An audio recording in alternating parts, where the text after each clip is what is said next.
오늘은 요한복음 1장 29절 이튿날 요한이 예수께서 자기에게 나오심을 보고 보라 세상죄를 지고 가는 하나님 어린 양이로다 라는 말씀으로 나누겠습니다. 종교는 볼 수 없는 것을 하나님의 택자는 본다 라는 제목으로 말씀을 나누겠습니다. 그러니까 모든 사람들이 그리스도인이라고 말하지만은 세례 요한이 예수님을 보고 예수님을 말해낼 수 있는 사람이 되어야 됩니다.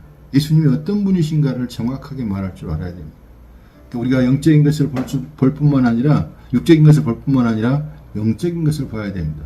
사람들은 눈에 보이는 것을 보고 말을 하지만 그리스도인은 눈에 보이지 않는 부분을 말해낼 수 있어야 됩니다. 그것을 말하는 사람들을 그리스도인이요 선택받은 사람이요 하나님의 선지자라고 또는 목사라고 교사라고 말할 수 있습니다.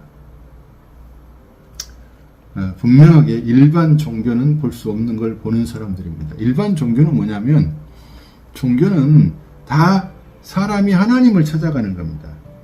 카톨릭, 유대교, 무슬림 다 마찬가지잖아요. 사람이 하나님을 찾아가려고 해요. 그게 종교입니다.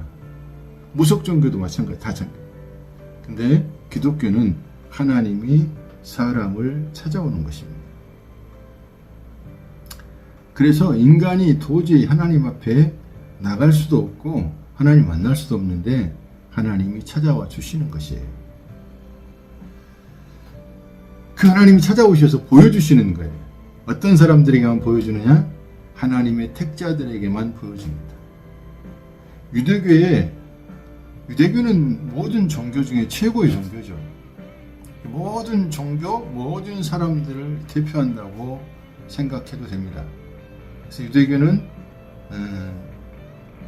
여기 영적 지도자들이 세례 요한과 같이 있었습니다. 그러나 그들은 예수가 누군지를 모릅니다. 그들은 정성을 다해서 마음을 다해서 힘을 다해서 최선을 다해서 하나님을 섬기는 사람들입니다. 그런데 하나님이 인간의 정성을 보고 하나님이 찾아온다고 생각하시면 안 됩니다. 무속 종교나 일반 종교에서는 자기들이 열심히 빌고 정성을 다하고 마음을 다하면 신이 찾아와서 자기들의 소원을 이루어진다고 생각하지만 기독교는 하나님의 세계는 그런 것이 아닙니다. 내가 뭔가를 해가지고 하나님이 오는 것이 아니에요. 요한복음 3장 8절에 성령이 바람이 임의대로 왔다 임의대로 가는 것처럼 임의대로 부는 것처럼 그렇게 성령이 하나님이 그렇게 임의대로 찾아오신다고 말씀하셔요. 우리가 노력을 해서 주님이 꼭 오시는 것도 아니고요. 노력을 안 해서 주님이 안 오시는 것도 아니에요. 근데 우리가 생각할 때 노력을 하니까 뭔가 오는 것 같잖아요. 근데 그 사람은 뭘 자랑하겠어요? 내가 열심히 했더니 이렇게 됐다. 이런 자랑할 거 아니에요. 그건 성령으로 인한 게 아닙니다. 귀신들이 그렇게 장난을 치는 걸 수 있어요. 귀신들이 하는 일은 항상 뭔가를 주지만 결국은 자기를 자랑하게 만듭니다. 자기를 자랑하면 인간은 망하거든요. 인간이 자랑할 분은 유일하게 예수 그리스도밖에 없습니다. 어떤 종교들은 볼 수도 없고 알 수도 없는 것, 그것을 그리스도인들은, 기독교는 보고 말을 해냅니다. 그 사람들은 자기들이 노력해서 보고 말하는 것이 아니에요. 그래서 자기의 자랑거리가 없어요. 그리스도인은 누굽니까? 요한복음 1장 6절에 정확하게 지난주에 말씀드렸잖아요. 하나님께로부터 보내심을 받은 자들이 그리스도인입니다. 이 그리스도인들이 모든 유대인들, 제사장들, 뛰어난 영적이라고 하는 사람들도 예수 그리스도가 하나님의 어린 양인지를 몰라요. 근데 하나님께로부터 보내심 바 된 세례 요한은 정확하게 그걸 압니다. 그리고 아브라함이 이삭을 바칠 때 한쪽에서는 어린 양이 올라오잖아요. 그래서 이삭이 죽어야 되는데 어린 양이 대신 와서 죽잖아요. 그게 다 예수 그리스도의 죽으심을 상징하고 있는 것이에요. 또 유월절 사건 때도 마찬가지입니다. 유월절에도 어린 양을 잡아서 3일 동안 10일날 데리고 와가지고 14일날 그 양을 잡아 죽이잖아요. 그리고 그 피를 문설주와 문인방에다 바르잖아요. 그러니까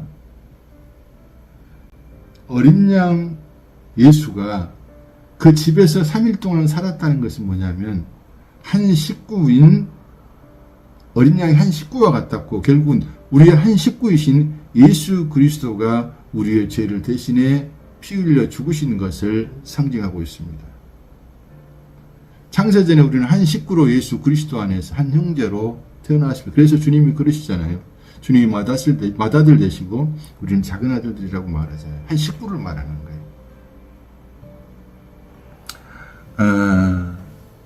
애굽에서 구원받을 때 문설주와 문인방에다가 어린 양의 피를 바르는 사건들을 이스라엘 사람은 다 알고 있습니다.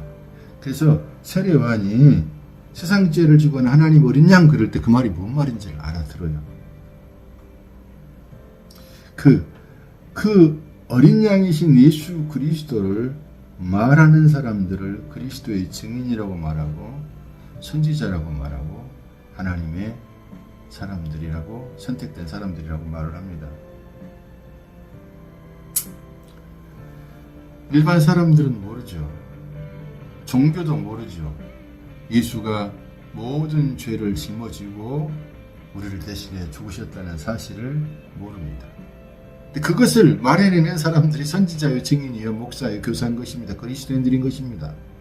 근데 이 말을 누가 받아들이나요? 쉽게 안 받아들이죠. 무슨 소리 하는 거야? 그렇죠.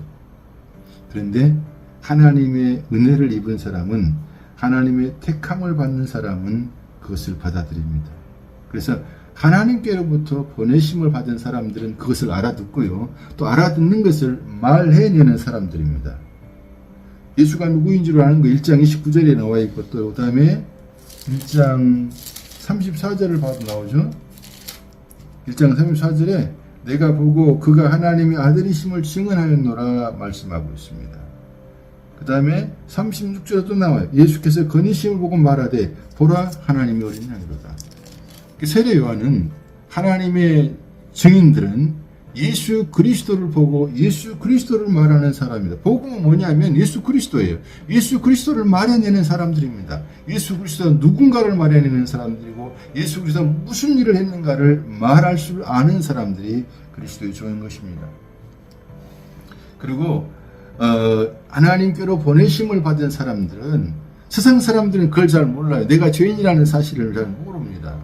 내가 하나님 앞에 피조된 자이고 아무것도 아니라는 것을 모릅니다. 하나님 앞에서 티끌과 같은 존재라는 걸 모릅니다. 그런데 하나님께로부터 보내심 바 된 사람들은 그것을 압니다. 그래서 세례 요한에게 19절에 1장 19절에 유대인들이 예루살렘에서 제사장들을 애인 요한에게 보내어 내가 누구냐 물을 때 요한의 증언이 이러하니라. 20절에 요한이 드러내어 말하고 숨기지 아니하니 드러내야 하는 말이 나는 그리스도가 아니라.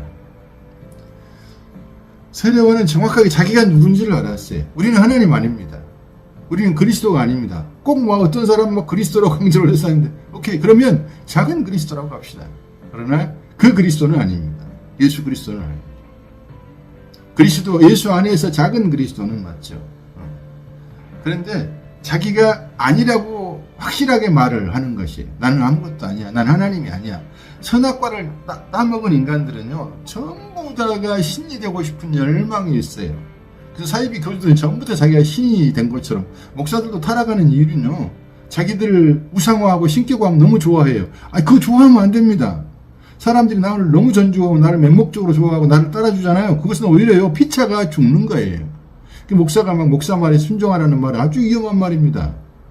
목사 말이 왜 순종을 해야 됩니까? 하나님 말씀에 순종해야지. 하나님께 순종해야죠. 그냥 목사는 하나님 말씀을 전달하는 전달자에 불과합니다. 그래서 유난히도 목사를 너무나 우상화하고 너무나 대단한 존재로 만들어서 목사도 망하고 그 성도도 같이 망합니다. 예수와 우리 사이에 우리는 중보자 역할을, 중개자 역할을 하는 사람이지 목사는 그런 사람이지 결코 자기가 어떤 영광이나 어떤 걸 받으려고 하면 안 됩니다. 그것이 망하는 일이에요. 망하는 일이에요. 나는 늘 아무것도 아니라는 자리에 있어야 사는 길이고 나도 살고 서로 사는 것이에요. 근데 자기가 대단한 사람이라고 생각하고 사람들이 대단하다고 그러니까 대단한 줄 알아요? 아니에요. 우리는 그냥 예수님을 태운 나귀에 불과해요. 나귀 새끼에 불과하다고요. 나귀 새끼가 대단한 건 아니잖아요. 예수님이 대단한 것이지. 근데 목사들이나 어떤 영적 지도자들이 나귀 새끼를 알아야 돼요. 늘. 세례요한은 그걸 알았어요. 나는 하나님이 아니다. 나는 메시아가 아니다. 나는 그리스도가 아니다고 정확하게 말을 했을 뿐만 아니라 나는 예수님의 신발끈 풀기도 뭉크기도 감당할 수 없는 사람이라고 납작 엎드려 버리는 거예요. 종들이 아주 노예 같은 애들이 겨우 신발끈을 하는데 그 노예보다도 못하다는 자리에 들어가는 것이 그리스도인의 자세요. 하나님의 택한 백성들이요. 하나님께 보내심 받은 증인들의 태도가 되어야 됩니다. 이 사람들이 와가지고 너 누구냐? 그리스도냐? 그러니까 정확하게 말하잖아요. 아니야. 그러면 너 엘리야냐? 아니야. 그럼 너 선지자냐? 그럼 아니야. 그러잖아요. 근데 예수님이 세례 요한을 보고 엘리야요 선지자라고 그랬거든요. 근데 세례 요한도 그걸 알아요. 자기가 선지자라는 것과 엘리야라는 걸 알아요. 근데 왜 아니라고 이 사람들에게 말을 했을까요? 이 사람들이 말하는 것은요, 세례 요한이 그렇게 말하는 것은 알아듣지도 못해요.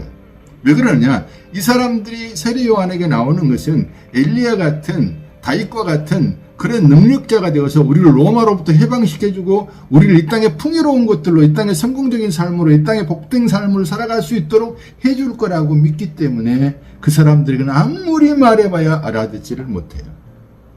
그들이 십자가를 어떻게 받아들이겠어요? 목배인 세례 요한을 어떻게 받아들이겠어요? 그건 저주라고 생각하는데요. 저주가 축복이라는 사실을 아무도 몰라요. 어떤 사람만 아느냐고요?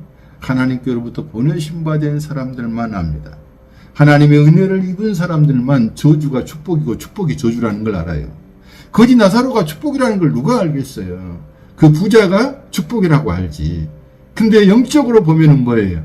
부자는 저주고요. 거지 나사로가 축복이잖아요. 이것을 볼 줄 아는 눈이 열려야 됩니다. 그리고 이 하나님께로부터 보내심 받은 사람들은 볼 수 없는 것을 본다고 그랬잖아요. 예수가 누구인지를 보고요. 자기가 누구인지를 보는 사람이고요. 이 세상이 어둠이고 지옥이라는 것을 볼 줄 아는 사람이에요. 모든 것이 헛되고 헛되다는 걸 아는 거예요. 지난번에 말씀드렸지만은 우리 큰아들이 동생하고 어디 휴가지를 가려고 그러는데 그 휴가지에서 동생이 연어를 잡으면 간다고 그랬답니다. 그래서 큰아들이 기도했다잖아요. 하나님 연어를 동생이 잡게 해주세요. 근데 같이 잡았대요. 두 번째 기도를 또 했대요. 그럼 나도 잡게 해주십시오. 그리고 또 기도했대요. 근데 또 잡았대요. 세 번째 욕심이 또 나더래요. 그래서 하나님 이번엔 주택복권을 사겠습니다. 4장 살랍니다. 주택복권 되게 해주십시오. 됐을까 안 됐을까? 안 되죠. 근데 얘가 깨닫는 게 이거였대요. 아, 사람의 탐욕은 끝이 없구나. 그 세상적인 것에 갇혀버린 것을 보고 뭐라고 말하냐면 땅 지자 감옥 옥자를 써서 지옥이라고 그러거든요.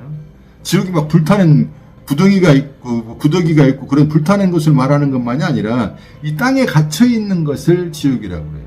자기 생각에 갇혀있는 것을 지옥이라고 그래요.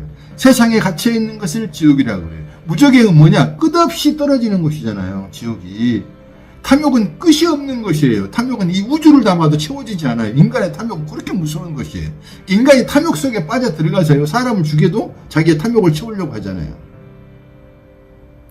결국은 뭐냐면 인간은 이미 그 탐욕을 하나를 보면서도 인간은 이미 지옥 속에 살고 있구나를 알아야 되는데 이것을 볼 줄 아는 눈을 가진 사람들이 하나님께로부터 보내심 받은 사람들이요. 이 사람들은 종교에서 볼 수 없는 것들을 보는 사람들이 되는 것입니다.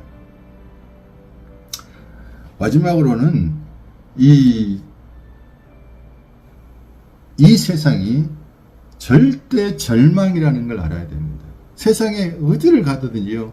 뭐 행복이라는 주제를 가지고 강연을 하고 소망이라는 주제를 가지고 강연을 하고 성공이라는 주제를 가지고 강연을 하고 막 그럽니다. 근데 소망이 있던가요? 결국은 죽음인데요.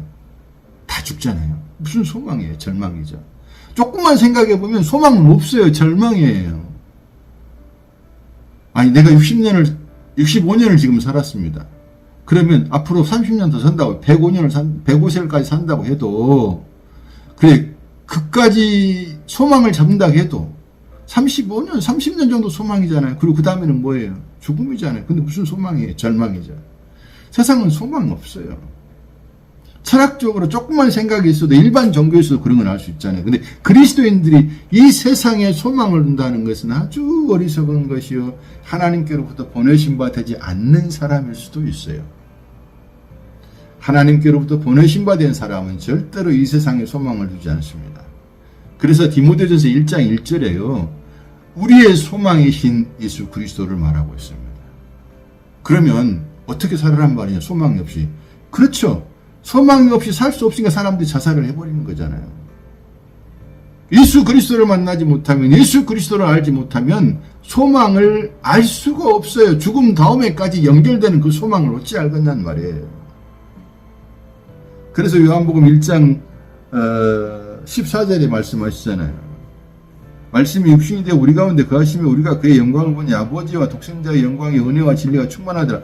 말씀이 육신이 되어서 우리 가운데 거하심에 그러잖아요. 그리고 그 우리 가운데 거하시는 그분이 우리의 소망이 된다고 말씀하고 있잖아요. 우리의 소망은 예수 그리스도밖에 없습니다. 이 세상은 지옥이요, 이 세상은 절망이라는 것을 아는 사람들, 이 사람들이 우리의 소망이 되시는 예수 그리스도 안에서 죽음이 두렵지 않는 영원한 천국의 소망을 가지면서 지금 이 땅에서 지금 이 순간에도 소망의 삶을, 천국의 삶을 살아갈 수 있는 사람이 되는 것입니다. 그래서요, 세례 요한을 보면서 그리스도인들은 이런 것을 보는 사람들이구나. 하나님께 보내신 바 된 사람들은 이런 것을 보는 사람이요, 아는 사람이고 이것을 말하는 사람들이고 살아가는 사람들이구나를 깨닫게 돼야 됩니다. 정리합니다. 첫 번째로는 예수가 누군지를 알아야 됩니다. 예수를 날이 갈수록 깊이 알아가는 은혜의 길을 원합니다. 성령께서 그렇게 도와주실 것입니다. 하나님의 백성이라면. 두 번째, 자기가 누군지를 알아야 돼요. 단순하게 나는 적은 자요, 나는 죄인이요, 이 정도로 끝나지 않고 사도 바울은 죄인 중의 괴수요, 마귀 새끼라고 끝났습니다. 우리가 정말 소망이 없는 절망의 마귀와 자식 같은 사람이라는 걸 깨달을 때 거기에 하나님의 은혜가 임하고 하나님의 자녀가 되는 축복이 있는 것입니다. 물론 그것을 안다고 해서 설명을 해가지고 알아들었다고 해서 다 가는 것은 아니죠. 하나님의 택한 백성들만 가능할 것입니다. 그리고 이 세상이 어둠 가운데 있고 지옥 가운데 있다는 것을 알아야 됩니다. 절대 절망이라는 걸 알아야 됩니다.